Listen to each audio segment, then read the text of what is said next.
Hola chicos, bienvenidos a la clase de Ciencias Naturales. Vamos a seguir con el tema de la materia y energía. Para ello, hoy vamos a ver cómo la materia sufre cambios de volumen y sufre cambios de estado. ¿Entendido? Vamos a intentarlo, o voy a intentar explicarlo lo mejor posible. Nos vamos sentando, nos vamos relajando, vamos abriendo el libro para la página 88-89. ¿Estáis todos preparados? Así que nos vemos en el libro. Bueno, pues vamos a seguir con cosas de la materia.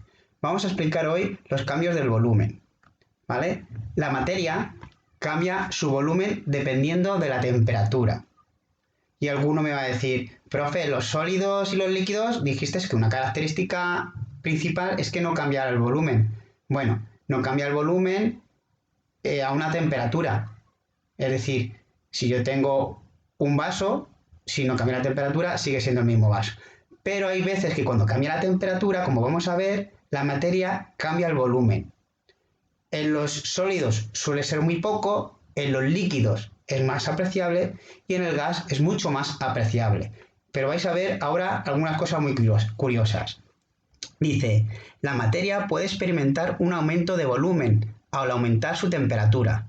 A este cambio se le llama dilatación. ¿Qué es la dilatación? Pues es cuando cualquier tipo de materia, bien sea líquido, bien sea sólido o gaseoso, al calentarla cambia su volumen y se hace y aumenta el volumen. Cualquier materia que le pongamos calor aumenta su volumen. Repito, en los sólidos no es muy grande, en los líquidos un poco más y en los gases se nota más. Fijaros, también nos pone aquí el ejemplo de un globo y dice que este cambio es reversible. ¿Qué significa esto? Pues que si aplicamos calor, la materia aumenta su volumen y cuando vuelve a enfriarse, recupera su volumen original. Por eso dice que este cambio es reversible, es decir, que no se queda así. Fijaros, lo vais a entender yo creo que un poco mejor.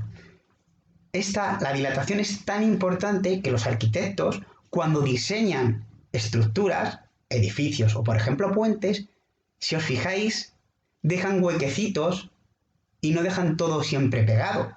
¿Por qué? Fijaros que un arquitecto diseña un puente, construye un puente y le termina a construir en invierno, que hace frío. ¿Qué es lo que pasa? Le deja muy ajustado y en verano, cuando le da el sol y se calienta, el hormigón, el hierro, todo eso aumenta el volumen, es decir, hay una dilatación y entonces el puente se podría arquear o se podría romper, lo mismo que los edificios. Y fijaros, me voy a unas imágenes de Google y alguno, seguro que cuando ha pasado un puente, al principio del puente, hay estas cositas, estas marcas. Seguro que cuando empezáis el puente hace el coche plum plum. Cruzáis el puente y hace luego cuando termináis el puente plum plum. Estas juntas son huecos que se dejan al principio y al final del puente para que si en verano hace mucho calor y se dilata, es decir, el puente aumenta el tamaño, muy poquito, no penséis que son metros y metros y metros, no, es poquito, evitar que el puente se pueda rajar o incluso se pueda caer, fijaros. Y también, ¿veis aquí? Seguro que todo esto lo habéis visto en algún puente, si lo habéis cruzado cuando vais con el coche, fijaros. Pero fijaros, en los edificios también pasa eso, dejan huequecitos. Lo que pasa es que muchos arquitectos esos huequecitos los tapan con tapitas para que no se vean y no quedan mal. Fijaros este edificio y ¿veis esta línea de aquí? Esta es una línea de dilatación para que cuando en verano le pegue el sol a los ladrillos y aumente un poquitín el volumen, si estuvieran muy pegados las dos paredes, empujarían y el edificio se podría caer. Fijaros, aquí hay otra junta de dilatación. Y es reversible. En verano aumenta el volumen y en invierno disminuye. Seguro que esto, si alguno ha sido curioso, lo ha visto. ¿Qué es lo que pasa? Si estuviéramos en el cole hay una junta de dilatación muy grande en mitad de un pasillo. Os llevaría a verla. No estamos en el cole. No puedo llevarla. Lo siento. Pero yo creo que con estas imágenes podéis haceros una idea. Así que repetimos.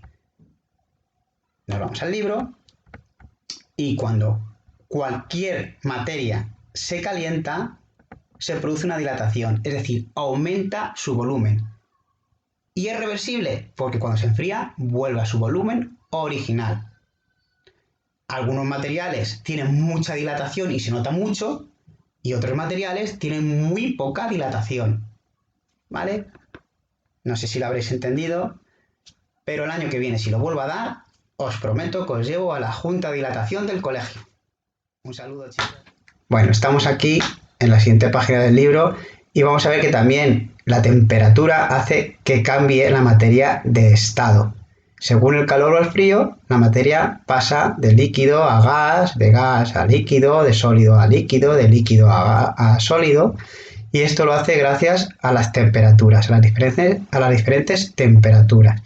¿Qué es lo que he hecho yo? Bueno, pues voy a explicar toda esta página del libro de una manera igual, pero con mi pizarrita. Fijaros, nos vamos aquí y lo que tenemos son dos partes y además con dos colores diferentes. Los colores no están elegidos al azar.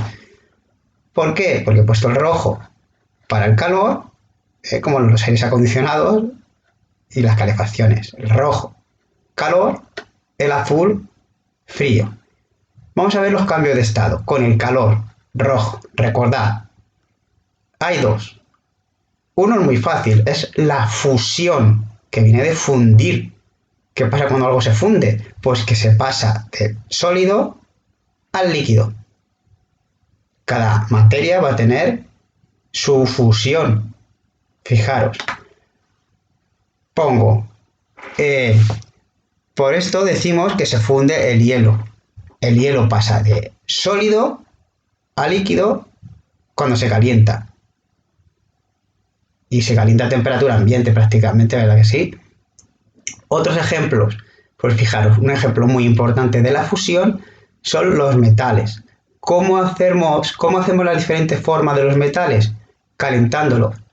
Cuando un metal se calienta mucho, mucho más que el hielo, cuando un metal se calienta mucho, se convierte de sólido a líquido. Y seguro que habéis visto en algún vídeo, en alguna tele, cómo en las fundiciones está el metal rojo líquido y van pasando por diferentes fases para hacer las diferentes formas.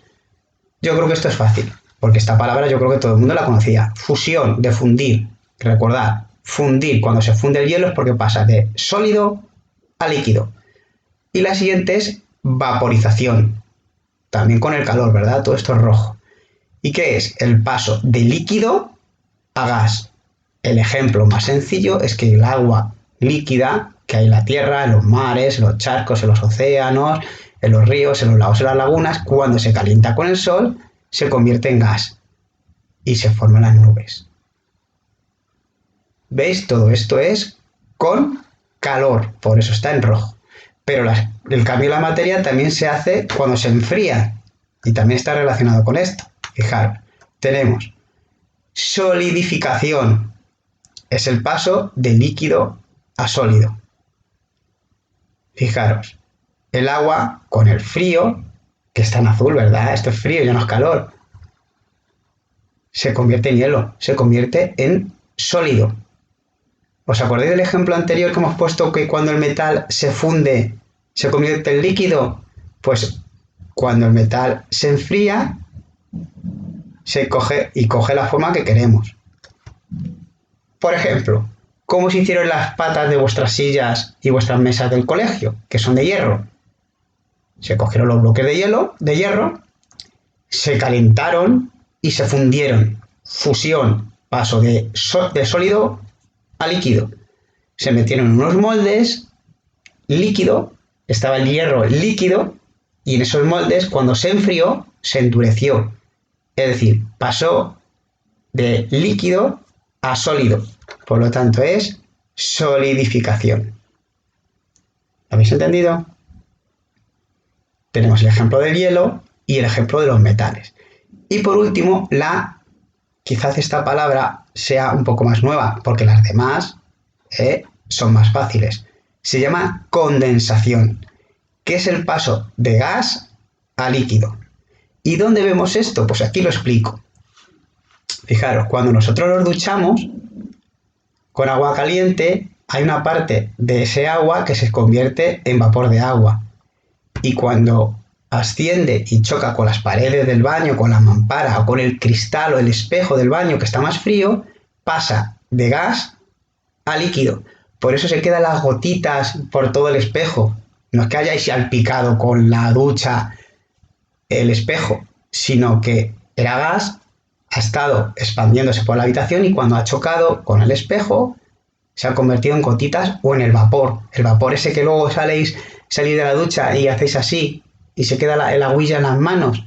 Eso se llama condensación, que es el paso de gas a líquido.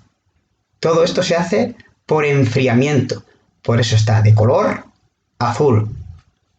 Con calor, fusión, paso de sólido a líquido y vaporización, paso de líquido a gas. Con frío, solidificación, paso de líquido a sólido. Y condensación, paso de gas a líquido. Y aquí están los ejemplos. ¿Vale? Por eso aquí he puesto el ejemplo de la ducha. Esto es un poquitín a lo mejor más complicado, pero si tenéis alguna duda, ya sabéis. En el en YouTube, abajo, podéis dejarme alguna pregunta o escribirme algún correo. Venga, gracias, chicos. Un saludo. Producciones Jorge Maestrillo.